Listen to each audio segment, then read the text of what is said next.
Have you ever been told that if you truly forgive someone, you must let them back into your life?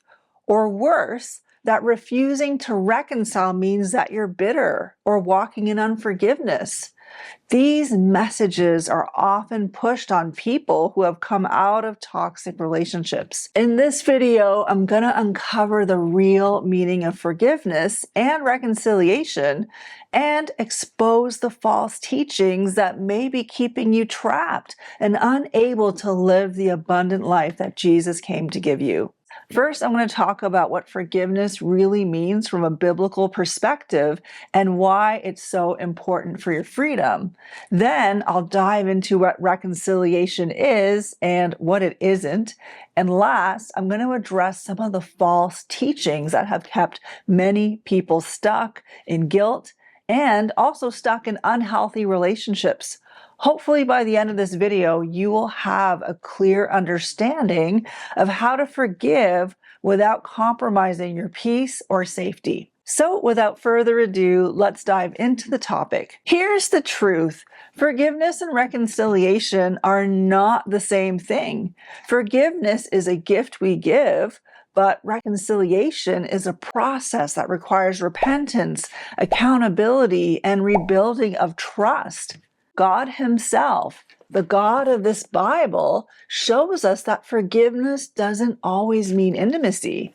If you've ever struggled with guilt over not reconciling, or if someone has spiritually manipulated you into thinking you're in the wrong, stick with me because this message could set you free. So let's get into what forgiveness really means from a biblical perspective. There are many passages about forgiveness in the Bible. Forgive as the Lord forgave you.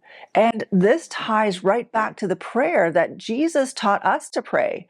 Forgive us our debts as we also have forgiven our debtors. So forgiveness is something the Bible commands us to do, and Jesus showed us exactly what that looks like. Even while He hung on the cross, He prayed, "Father, forgive them, for they know not what they do." In the most unimaginable pain, Jesus chose forgiveness.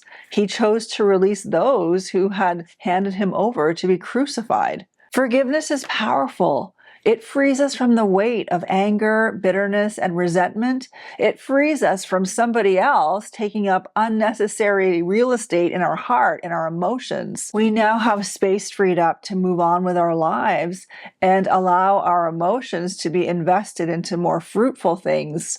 Forgiveness doesn't automatically mean that a relationship has to be restored. Jesus explains this beautifully in the parable of the unforgiving servant. Imagine a servant who owes a king a massive debt, so big that he could never repay it in his own lifetime. And the king, moved with compassion, forgives the debt completely, wiping it clean. But then the same servant goes out and finds someone who owes him a much smaller amount. So instead of extending the same grace, that servant demands repayment and refuses to forgive.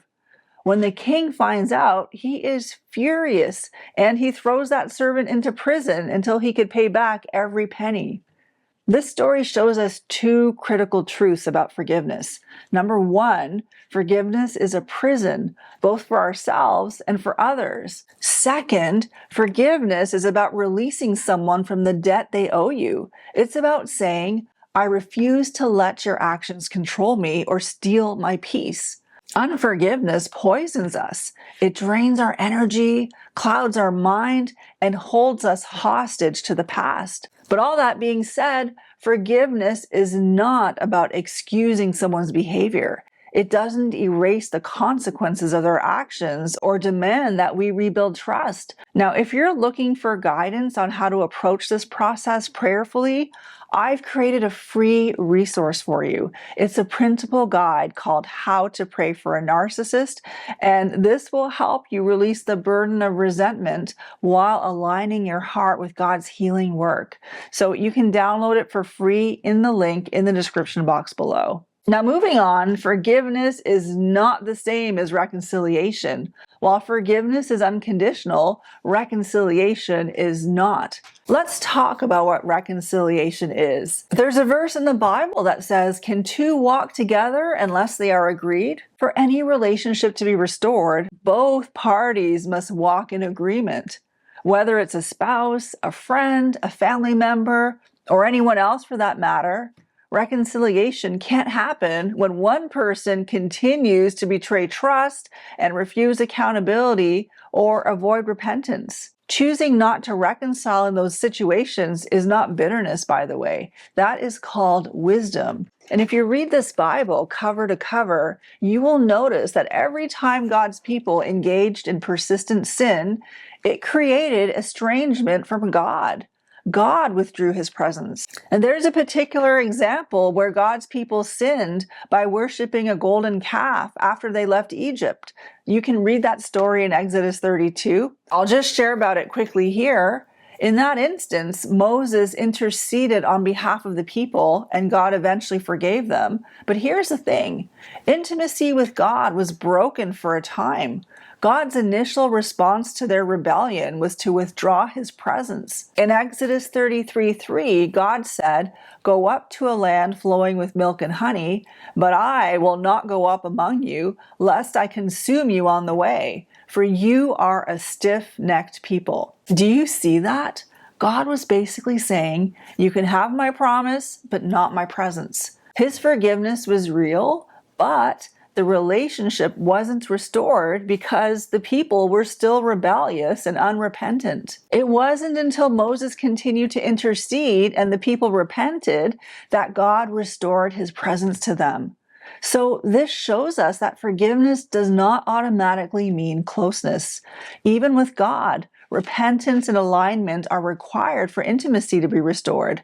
This same principle applies to us. If someone has a habit of sinning against you and refuses to take accountability or continues to betray trust, the relationship cannot be restored, even if forgiveness has been given. For example, King David was forgiven after his sin with Bathsheba, if you read Psalm 51, but he still had to suffer the consequences. The sword never left his house. His family was fractured. He lost a child before it was born. Another one of his children was murdered in front of all his siblings, and another one was killed in battle. Even though David was forgiven by God, that did not remove the natural outcomes of his actions or automatically restore what was broken. When someone who has a pattern of sinning insists that forgiveness requires reconciliation, they ignore this critical truth. Reconciliation requires agreement, trust, and safety. For example, a Christian wife who forgives her unfaithful husband is not obligated to reconcile with him if he continues to betray her or refuses accountability. If someone has chosen betrayal over trust, their actions, not your boundaries, are what is preventing reconciliation. Sadly, some in the church weaponize forgiveness, especially against people in abusive marriages or relationships, or people in toxic relationships. They say things like, if you truly forgive, you'll take them back, or your refusal to reconcile proves that you are bitter. But this logic is not biblical. Forgiveness releases someone from their death. It frees your heart, but it doesn't erase consequences or rebuild trust or require you to put yourself back in harm's way. Even Jesus, who is the ultimate example of forgiveness, didn't try to reconcile with everyone he forgave. On the cross, Jesus prayed, "Father, forgive them, for they know not what they do." He extended forgiveness to the very people who crucified him. But after his resurrection, did he go back to the high priests, the soldiers, or the crowd that shouted, "Crucify him"? Did he try to restore those relationships? No, because forgiveness was given, but reconciliation and intimacy requires something those people hadn't done: repentance. Without repentance, there is no restoration of trust or relationship. Jesus forgave them, but he didn't hand them the keys to his kingdom or pursue intimacy with them. Forgiveness is about your freedom. It's about releasing the burden of bitterness, trusting God with the outcome, and finding peace in his presence. Reconciliation, on the other hand, is a process that may or may not lead back to the same relationship, and that's fine. Romans 12:18 reminds us, if it is possible, as far as it depends on you, live at peace with everyone. This verse acknowledges that peace isn't always possible because it doesn't depend solely on you. It also requires the other person's willingness to repent and change. For example, you might not rebuild a toxic friendship to the point of closeness or trust, but you might reach a place where you can be civil, where you can go to the same events together and strike up a conversation and have peace in your heart, even though you might not be close friends. Or you might be able to go to a family gathering here or there that has a very clear start time and end time, where you're not drawn into these long and frequent interactions that could cause an emotional toll on you. Restoration could look like some form of interaction where you can set some healthy boundaries while maintaining your heart and guarding your heart. The key is understanding that living at peace with people doesn't mean forcing a relationship that remains unsafe or unhealthy. It means doing your part, letting go of anger and pursuing peace. But it also means respecting your limits and recognizing when the other person's actions prevent true reconciliation and true intimacy. Sometimes reconciliation is simply finding a new way forward, one that protects your well-being while honoring God's principles. This might mean redefining the relationship with the other person, with maybe limited interaction or maybe no contact at all. But what matters is that you've honored God by forgiving and taking steps towards peace, even if the relationship itself cannot be restored. So I hope this video was helpful. If you'd like to receive more content from me on how to navigate toxic relationships, don't forget to hit the subscribe button. And if you're interested in accessing the prayer guide on how to pray for a narcissist, don't forget to click the link in the description box below. And this brings me to the end of my video. Thank you so much for watching. I appreciate you, and I look forward to seeing you in the next video.